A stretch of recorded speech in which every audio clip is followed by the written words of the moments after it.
Harry, Gooners and Goblins. That would be a great name for a Geeks and Gamers sort of parody channel. I'd be wearing this and I'd have loads of Funko Pops behind us, and I'd be reading from a script like I am on cocaine, going, Kathleen Kennedy has done it again. Her woke remake of Pagemaster is more interested in political pandering than the fans of the original Pagemaster movies. This is 5 good comic book covers, and this one has a theme, and there is an origin story behind the theme. I want to keep you all up to date with my dad, and my dad did some of the worst, most predictable banter ever earlier this week. He was listening to Paul Simon, 50 Ways to Leave Your Lover, and I knew he was going to say this before he even said it. It was so obvious, and it is such a boring thing to say. I knew he was going to say this. He went, this song is stupid. He doesn't even do a proper 50. He only does about 4 or 5. And then my dad started suggesting more ways to leave your lover. Like how everybody thinks to themselves the first time they hear that song. And it might be the first time I have ever felt like my dad is actually not funny in his ignorance, but fucking boring. Call her a bitch, Mitch. Punch her in the gob, Bob. Tell her it's over, Rover. Hated it. It went on for so long, just him suggesting new ways to leave your lover. I actually hated it. So I wanted to present 5 covers that will fill you with that much boredom. Completely expected, completely boring, completely done covers.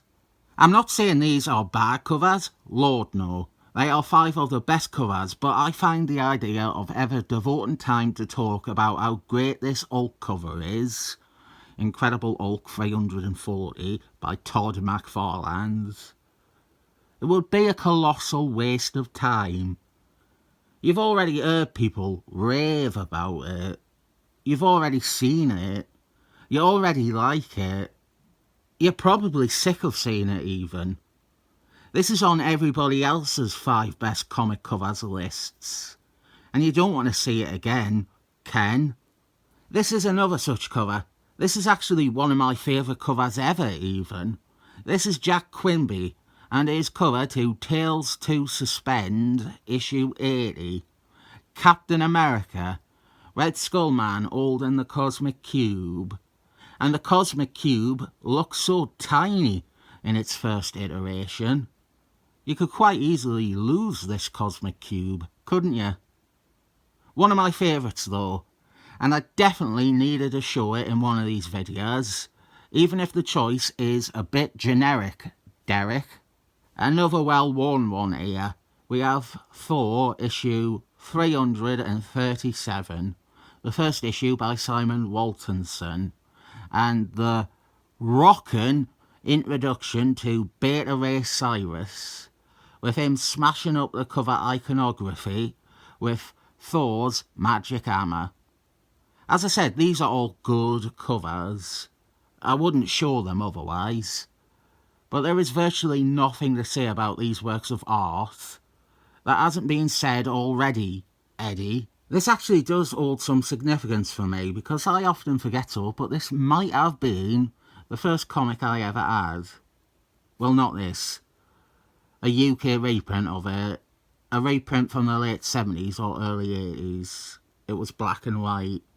Re-edited, landscape format.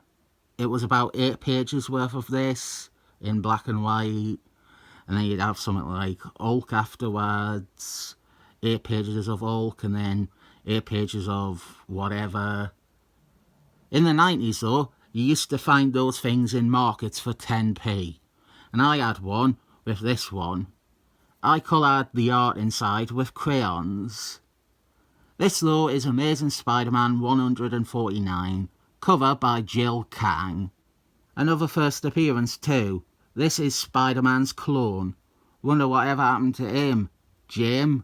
Lastly, that's not a word, surely. Lastly, that's not a word.